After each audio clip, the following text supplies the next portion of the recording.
Hey guys, today I'm going to show you how to cancel Audible membership through Amazon.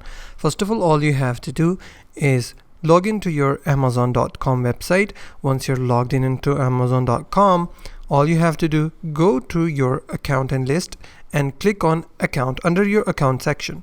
Click on account and then you will see a bunch of options here. All you have to do is scroll down the page a little bit until you see memberships and subscriptions. Under memberships and subscriptions, you will see Audible membership.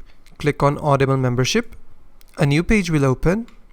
From here, you will see some options. Currently, I don't have any subscription of Audible, but if you're an Audible subscriber, you will see 3 more options. For example, you will see Great Listen Guarantee, View All Membership Options, and Cancel Membership. All you have to do is select on Cancel Membership. Once you select Cancel Membership, Audible website will open. You have to sign in into the Audible account. From there, you will see the Cancel Membership option from the Audible website.